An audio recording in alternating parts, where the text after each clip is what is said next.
জরুরি কথা বলেছি।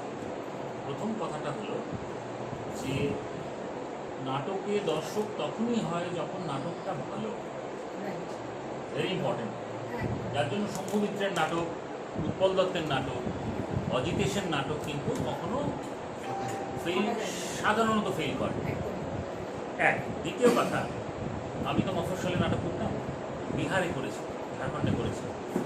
সেখানে দেখেছি ওখানে একজন আসতেন, আমাদের খুব বন্ধু মানুষ, নাটকের ব্যাপারে খুব পণ্ডিত ছিলেন। উনি বলতেন কলকাতা নাটকটাকে সাজিয়ে রাখে আর মফস্বল নাটকটাকে বাঁচিয়ে রাখে। এই কথাটা খুব ইম্পর্টেন্ট, যেটা ওনার কথা দ্বিতীয় কথা। তৃতীয় কথা যেটা গুরুত্বপূর্ণ কথা, সেটা হলো যে চলচ্চিত্র যখন করা হয় তখন চলচ্চিত্রটা তো ফিক্সড একটা ব্যাপার হয়ে গেল, তো ওটাকে রিমাইন্ড করে দেখা যায়, করা যায়। এবং কী হয়, অভিনয় ধারাটা, মানুষের কথা বলার যে ভঙ্গি, বাচন ভঙ্গিটা কিন্তু যুগে যুগে পাল্টায়। 10 বছর পর পর এখন যদি আপনি কখনো ট্রামে বাসে, আমি যেহেতু থিয়েটার ভালোবাসি সেই জন্য ট্রামে বাসে অটোয় দেখবেন এর কেমন বিন্দাস, আর কেস খেয়ে গেছে, হ্যাঁ, চাপ নিস না, এই যে কথাগুলো, এগুলো এসে গেছে। এগুলো আমরা এদের সাথে অভ্যস্ত নয়। এখন যদি আমি শিশির ভাদুড়ির কোনো পুরনো অভিনয় দেখি, যেটা দেখি লোকে একদম মানে শুয়ে পড়েছে আর কি, তবে এই অভিনয় শিশির ভাদুড়ি নাটকের ব্যাপারে একটা মিথ যে রেকর্ডেড হয়নি, সেই মিথটা থেকে যাওয়াটা খুব জরুরি। সেটা কিন্তু ওই ক্ষেত্রে আছে। আরেকটা জিনিস হলো যে একটা ফিল্ম যখন তৈরি হয়ে গেল, সেটা হলিউডের ফিল্ম হোক, সেটা আমাদের বম্বে ফিল্ম হোক, আমাদের বাংলার ফিল্ম হোক, সেই ফিল্মটা একটা কালকে ধরে রাখে, তারও একটা গুরুত্ব আছে। নাটকের গুরুত্বটা একটা অন্য জায়গায়। একটা ছোট্ট উপমা দিয়ে আমার বক্তব্যটা শেষ করব। উৎপল দত্তের নাটক হচ্ছে মোটামুটি দুটো খুব বিখ্যাত প্রহসন ছিল মাইকেল মধুসূদন দত্তের। একটা হচ্ছে পুরো শালিকের ঘাড়ের ও, আর হলো কে কি বলে সভ্যতা। যখন থিয়েটারটা হচ্ছে শহরে, উৎপল দত্ত বলে দিতেন, আমি ওনার শোয়ে দেখেছি, উনি বলতেন যে হাসির জায়গাগুলো আসলে আপনারা প্রাণ খুলে হাসবেন, আমার অভিনেতারা ওয়েট করবে আপনার জন্য, আপনাদের হাসি শেষ হলে তারপরে ডায়লগটা বলা। এবারে সেখানে জমিদার ওই কৃষকের বউকে নিয়ে এসেছে, নিয়ে এসে সে বলছে তুমি মোর প্রাণ, তুমি মোর কলিজে, তুমি মোর সদ্য পুরুষ। এইটা লোকে হাসছে যখন উনি শহরে করছেন, এবং নাটকের হাসির জায়গাগুলোতে মুখস্থ হয়ে গেছে ওদের করতে করতে, এখানে হাসবে একদম জান। এই নাটকটা যখন মঞ্চ সফল হয়ে গেল শহরে, ওই নাটকটা নিয়ে যাওয়া হলো গ্রামে।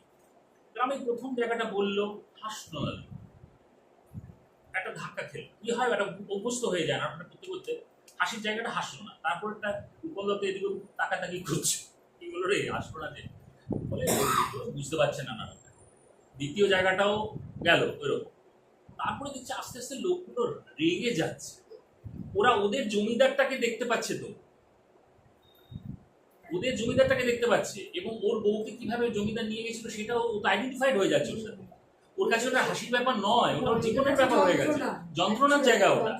এবং ওইখানে দাঁড়িয়ে উৎপল দত্ত তখন নাটকটাকে চেঞ্জ করছেন, ডায়লগুলো তো চেঞ্জ হচ্ছে না, তার ডেলিভারিটা চেঞ্জ হচ্ছে।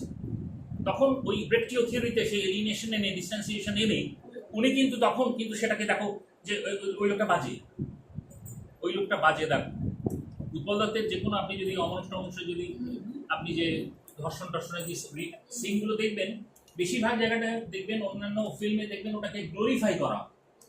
উৎপল দত্ত কিন্তু স্টেটমেন্ট দিচ্ছে এটা বাজে, এটা কিন্তু খারাপ জিনিস, দুটো সত্তা সেখানে কিন্তু একটা অভিনয় করছে আর কিন্তু স্টেটমেন্ট দিচ্ছে। ওই জিনিসটা কিন্তু নাটক ছাড়া হবে না, এবং যারা ভালো নাটকের শ্রোতা, ভালো নাটকের দর্শক, তারা চিরকাল আসবেন। আর শেষ কথা যেটা বলবো সেটা হলো, শ্যামবাজারের যে বাণিজ্যিক থিয়েটার ছিল, সেইখানে পুরোনো দিনের অভিনেতা যারা ছিলেন, যারা গলা কণ্ঠস্বরের উপর অসাধারণ তাদের যে কন্ট্রোল ছিল, হ্যাঁ, এবং তাদের নানা রকম, এবং সেই নাটকে কি হতো, শ্যামবাজারের নাটকে কোনো পরিচালক থাকতো না, একটারাই পরিচালক। ওরা সব নিজেদের এই তুই তাহলে ওটা করবি, 5 মিনিট তোর, ওর 15 মিনিট, এরকম করে করে জুড়ে জুড়ে একটা নাটক, স্ক্রিপ্টটা একই থাকতো। সেখানেও আমি মেঘনাথ ভট্টাচার্যের একটা জায়গাতে আমি একটা উপমা শুনেছি, সেটা একটু বলেই শেষ করি। হ্যাঁ, তো সেখানে সত্য বন্দ্যোপাধ্যায়ের একটা দৃশ্য, সত্য বন্দ্যোপাধ্যায় গাছের তলায় বসে মদ খাবে, এবার বন্ধুর সঙ্গে বসে মদ খাবে, এসে গেছে মহুয়া, এসে গেছে। এবারে উনি কথায় মানে অপ্রাসঙ্গিক ভাবে বলে যাচ্ছেন, পাখির বুকে তীর বেঁধে পাখির কান্না গান হয়ে বেরিয়ে যায়। বলছেন কিরে কেমন আছিস, অনেকদিন পরে এই পাখির বুকে তীর বেঁধে পাখির কান্না গান হয়ে গেল। তারপরে অনেকদিন আসিস তুই, খুব ভালো লাগে তুই এসেছিস, আর খুব আনন্দ হচ্ছে পাখির বুকে তীর বেঁধে। এই করতে করতে মহুয়াটা খেতে শুরু করেছে। এই লাইনটা আস্তে আস্তে না ছোট হয়ে যাচ্ছে। পাখির বুকে তীর বেঁধে পাখির কান্না, পাখিটা কিন্তু দর্শক বুঝে গেল আর এই করতে করতে পাখির বুকে, তারপরে শেষে গিয়ে কিছুক্ষণ পরে বললেন পাখির, এটা নাটকে একদম লোকে মনে মনে ডায়লগটা বলল, একদম ঠিক আছে। এই তো শেষ প্রসঙ্গ আমাকে চোখের ইশারায় আমি বললাম বেশি হ্যাঁ একদম একদম বলুন দাদা। প্রথমত এই ঘরোয়া অনুষ্ঠানে যোগদান করতে পেরে আমার খুব ভালো লাগছে।